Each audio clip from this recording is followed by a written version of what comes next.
What's up, guys? Welcome back to Newswave. So this entire week, there's been a ton of discussion around Sony and Bungie with everything going on currently with Destiny 2 and the different layoffs. Well, now it appears Bungie has responded, and we'll take a look exactly at what they said here today. Also, we are going to be talking about some early holiday sales, especially as we go through the first half of November, and today we're going to be starting with a whole bunch of physical Switch games you can pick up cheap. And we'll also be talking about a new acquisition that Sony's announced that kind of plays into their cloud gaming aspirations. Guys, if you enjoy these videos, make sure to hit that like button, helps out a ton. And if new here to the Spawnwave channel, make sure you subscribe down below. And we're going to start today with Super Mario RPG. It's out in 2 weeks, and I am really excited. I feel like I'm going to get hit with a ton of nostalgia going back to this game, but obviously updated pretty heavily in the visual department, as well as quality of life. Another bunch of previews that went live yesterday with a whole bunch of new footage, like VGC, for example, did just gameplay outright, going up against different bosses and just kind of playing through different parts of the game. And one thing that I saw that kept getting brought up with these different previews is the combat itself being improved quite a bit, and it just comes down to more and more strategy being added into. At the time was a simplistic turn-based RPG, but I mean, the battle system was fine for what it was, right? Well, now, in terms of the timing system, where you have to press A again at the right time, if you're very, very precise with it, for example, an attack will just do area effect damage to different enemies on screen, and for defense, if you hit it perfectly, like the perfect block, it'll just block all damage. So it just seems like there's these little touches here and there that just add into the experience while keeping it as true to the original as possible. So yeah, I'm very excited to pick this one up in a couple of weeks. And yes, whatever Mario found in Peach's room, apparently that's still in too. Also, it does look like we're going to be getting some news here soon for Silent Hill 2, that remake that Bloober Team is doing. And after getting it announced for what feels like forever ago, it's been basically radio silent, but it appears we have some movement on the retailer side. You can see this was posted up on Twitter.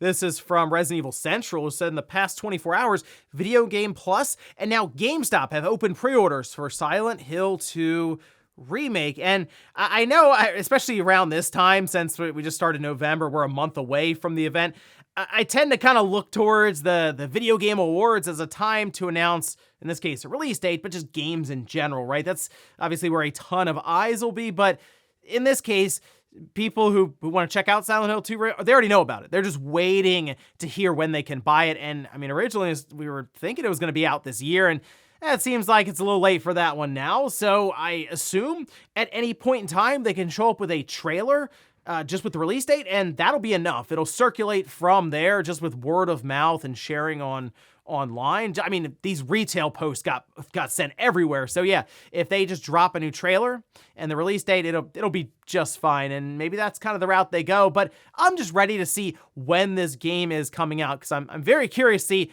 how this works out with Bloober Team behind it. Oh, and we did get that release date for the DLC 2 of Pokemon Scarlet and Violet, and this was shared over on Twitter, where they say, Pokemon Scarlet or Pokemon Violet, The Hidden Treasure of Area 0 Part 2, the Indigo Disc, launches on December 14th, so they're just gonna make it in before the end of the year. They say adventures await you at the Blueberry Academy trainers. And whenever I see this stuff get posted up, whether it's on Twitter, Reddit, it's usually met with, well, the game's still busted. Well, I mean, they have done some bug fixing for it, sure, but yeah, technically the last DLC I believe they dropped, people were running like frame rate analysis and stuff on it, and it performs worse there. So I feel like at this time, anyone who's still playing the game or really into it, they've just accepted that this is just it for the game. Like, Game Freak's not coming back to save this one in terms of performance.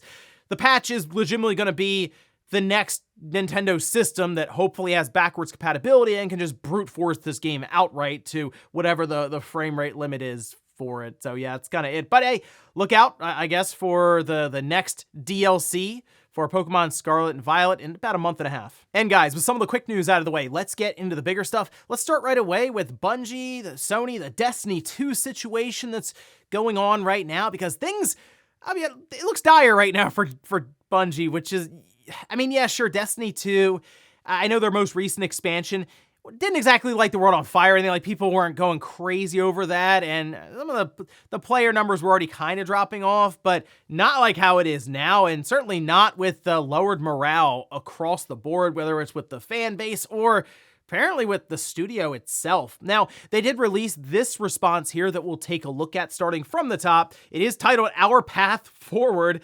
This has been one of the most difficult weeks in our studio's history as we've parted ways with people we respect and admire. We've spent this week supporting one another, including those who are at the studio, as well as friends and colleagues who no longer are. We want to acknowledge the feedback and concerns you have about Lightfall in recent seasons, as well as your response to the reveal of the final shape. We know we have lost a lot of your trust. Destiny needs to surprise and delight. We haven't done this enough, and that's going to change. To us, the path forward is clear. We need to make the final shape an unforgettable Destiny experience. We want to build something that will be regarded alongside the best games we've ever made, a fitting culmination that honors the journey we've been on together for the past 10 years. Forsaken, the Witch Queen, and the Taken King, these are the standard bearers we aim to live up to. We are intensely focused on exceeding our expectations for the final shape. Destiny 2 has more than 650 dedicated teammates pouring all their energy and expertise into delivering this epic moment and its subsequent episodes. In the weeks ahead, you'll be hearing more from us about what's next on the short-term horizon, beginning with our next season in late November. Afterwards, we'll begin to unpack our team's bigger, bolder, and brighter vision for the final shape, as well as the bridge we plan to build to take us all out of this darkness and into the light. So a few things here. One, they didn't outright deny the report from Jason Schreier that this expansion coming up, the final shape, is being delayed from February into June. They just kind of walked right past that, didn't acknowledge it. And Jason Schreier seemed to double down on Twitter that this is the plan internally. They just have not announced it yet, which would make this season coming up, as they mentioned, in November, like a 6 or 7 month season. And based on what I'm gathering from a lot of the Destiny community, it's a pretty long season to try to drag out that length of time. Usually it's like every 3-ish months or so. Yeah, it's going to be interesting to see them kind of grapple with that, because if you look on Steam, their player count numbers are falling pretty drastically. It seems like we're seeing a lot of people say they're canceling their pre-order, some actually posting proof of it, but it really comes down to how the final shape comes out really on release, and if it's able to live up to the expectations they're building here, because, I mean, Bungie is completely reliant on Destiny 2. Destiny 2 has to exist, and it has to be good and bring in revenue for them to exist. So that's kind of one of the reasons Sony obviously acquired Bungie, but also their expertise in live service games. And right now, they don't exactly look like the biggest experts when it comes to managing the expectations with the community, conveying information, any of this. So it's probably, I'm sure Sony's not exactly thrilled with what they're seeing currently. And, well, apparently with Marathon going to 2025, and I guess this final shape being the big thing for 2024 for them, they're going to make sure they get it absolutely right. And yeah, that probably means you're going to see it in June, as they'll probably push it just to make sure it is as good as it can possibly be. But I think now eyes, really for Bungie, eyes need to be forward, thinking about Destiny 3. They're not doing the best in terms of onboarding new players, and I think that's where they can really turn things around if they can do a launch that, yes, I know Destiny 2 players who have a lot of cool stuff in that game will be kind of annoyed, but sometimes a fresh start where everyone can kind of just come in at the same place and build on it from there, and some will drop off. But you would get, I'm sure, a ton of interest right away with a Destiny 3 announcement and being able to launch that thing, as they mentioned, to then bridge out of the darkness into the light. I think that's the move, because I don't necessarily think Marathon is going to be the thing that comes in and replaces Destiny 2. I really do think they need the full follow-up to that game. But for now, they're looking towards next year with the final shape, and we'll see if that's enough for them to turn everything around. Next up, let's talk about some early holiday sales that are currently out there, so you can save some money, gather some gifts up on the cheap. And well, I wanted to point you in the direction of a site that I'm sure many of you are already familiar with, but as people were sending me deals, people like to send me deals, say, hey, look how cheap this is right now, you should check it out, and I'll kind of look through them. But a lot of them do point me to a site called Deku Deals, and I figure that's what we'll look at here, because they do group a lot of the different online retailers together, it's easier for me to just drop a single link to their sales page there, and you can kind of leaf through it at that point, but it is down in the sources. However, we'll take a look at their page. This is their hottest deals page, and I noticed Mario plus Rabbids Sparks of Hope. I mean, it's $20 at this point. That's physically, by the way. In fact, many of these are because it looks like GameStop. So a little while ago, we talked about GameStop doing their like 50% off, 75% off deals where you can get the games physically and shipped out, or even you can go to the store and pick them up. It appears that's actually been revived, and in some cases, it's been ongoing. So once again, people are sending me a lot of these deals, like having No More Heroes 3 still at $15. And there's also some Nintendo games, first party, that are marked down pretty heavily, like Mario Strikers Battle League at $30. You have Legend of Zelda Link's Awakening at $40. WarioWare Get It Together at $25. Donkey Kong Country Tropical Freeze at $40.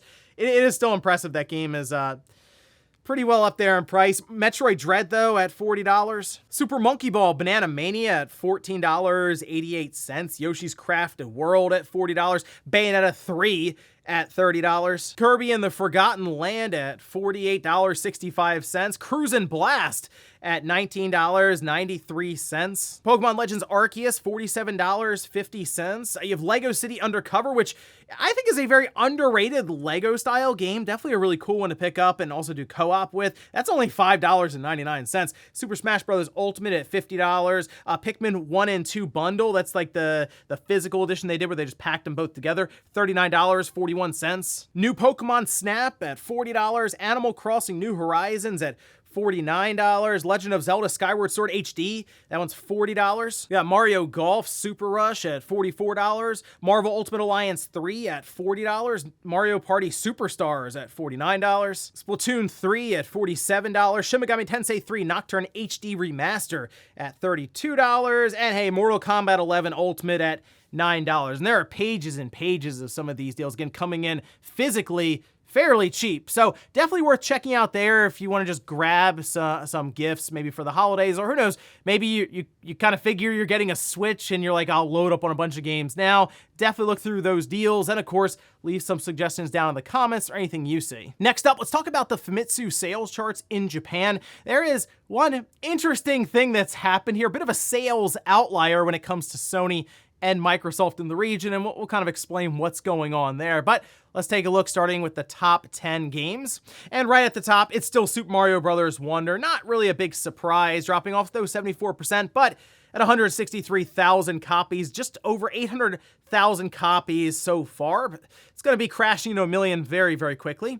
Then we have Metal Gear Solid Master Collection Volume 1, the Switch, and the PS5, that's 19,330, and then 13,717. We have Marvel Spider-Man 2, 12,509 copies. Jinsai Game is for Nintendo Switch. Then Pikmin 4, which is crawling its way to a million copies. I think it'll get there maybe as we get into next year. Pokemon Scarlet and Violet, Mario Kart 8 Deluxe, Minecraft on the Switch, and then Super Smash Bros. Ultimate. Now we move over to hardware. This is the part that kind of caught some people off guard. Now, the Switch is at the top, 66,161, pretty much status quo at this point. By the way, that does jump the Switch over 31 million systems sold in Japan. It is absolutely going to take out the DS and should become the most successful system ever released in that region.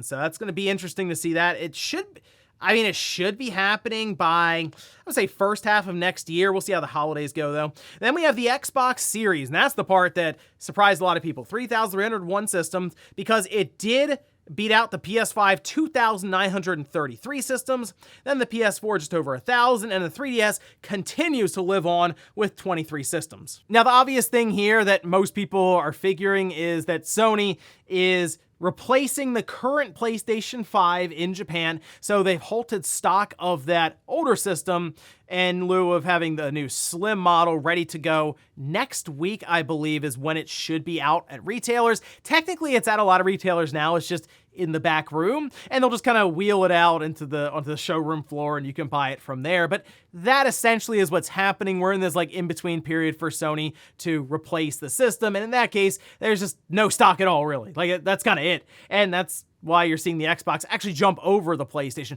I don't know if it's going to happen again. I mean, I guess it could, because the Slim isn't, I believe, out till next week. So don't be surprised, I guess, if the Xbox beats out the PlayStation again the next report or this week, just because there's no PS5s to sell. But otherwise, yeah, the Switch continues to roll along.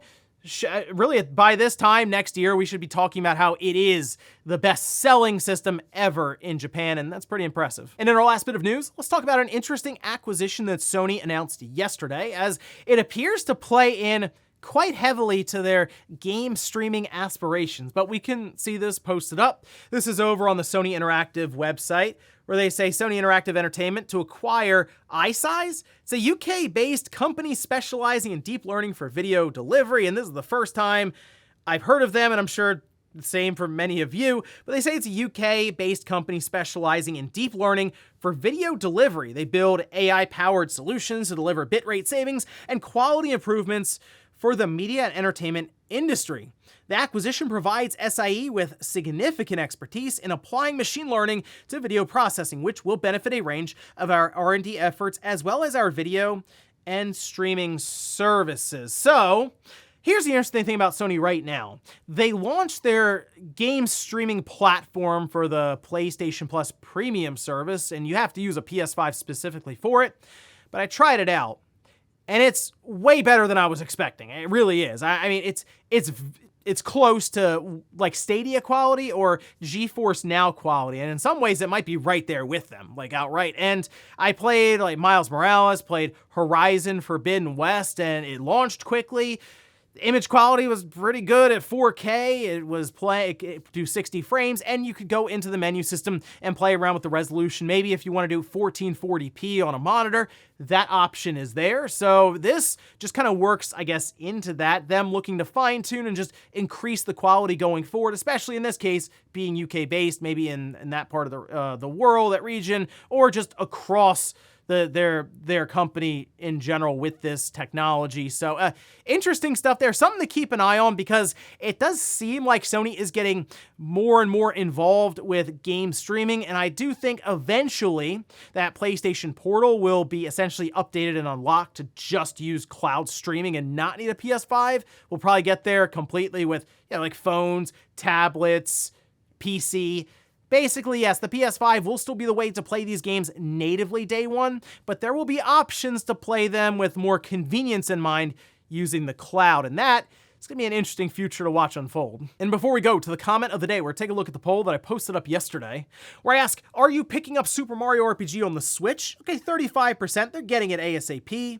40% say maybe when there's a sale later on, which I'm sure, we'll probably cover next year at this rate with what we're seeing some of those other game sales. And then 25% say, no, I'm not interested. So I am very excited for Super Mario RPG, but I'm also someone who experienced it when it came out on the Super Nintendo, and as someone who never actually owned the game, but rented it multiple times to beat it, it'll be pretty cool to actually own the game and just be able to play through it that way. It was a lot of struggle back then. I lost my save game once, but I was at least familiar with like the first quarter of the game after renting it one weekend, and I just kind of had to hide it a little bit, mark the cartridge slightly, and I was able to get back through it from there. So exciting stuff, ready to get hit with a wave of nostalgia while also kind of seeing the game in a whole new light. And we'll finish up with the comment of the day as you're seeing here. This is from Claude, says, I like how positive you are about Mario Kart 8. They will absolutely release a version with all the DLC for the next console. I mean, technically they released a cartridge that has all the DLC except for the final wave, which is just weird. But hey, maybe that's how they get us. They then do another one for the next system that maybe patches in like 4K 60 HDR, DLSS. I would like to think that the next system, it's backwards compatible. We don't deal with any of that. Like it's just there. You can just use Mario Kart 8 Deluxe like you are now with the DLC. And then, hey, look, here's the new Mario Kart. What they really should do at this point, just call it Mario Kart, just leave it at that, and then just build on it, because that's basically what they did with Mario Kart 8 Deluxe. It's a 10-year game. I mean, it came out in 2014. It's going to still be the most current one, we assume, in 2024. When they come out, like the April or March or something. It's going to be right there, right? So it was a 10-year project for them. You might as well just go that same route with the next one and just kind of stick to it that way. Make it more of a platform, because it kind of feels like if Nintendo could, they would try to get Mario Kart 8 Deluxe another 5, 6, 7 years. So just call it Mario Kart and it can live on forever if you want. And ladies and gentlemen, that's going to do it here for Newswave. If you enjoyed this video, guys, hit that like button. If not, hit the dislike. Leave comments down below about everything we talked about here today. Whether it was Bungie's response over this whole Destiny 2 situation, let me know how you feel if you were a longtime Destiny fan just kind of watching all this unfold over the last week. And then also, what about those different Switch sales went over with Deku deals? And based on what we're seeing right now with Sony and this acquisition, how do you think things will play out for them in the future with cloud gaming? Thanks guys for watching, and I'll see you next time.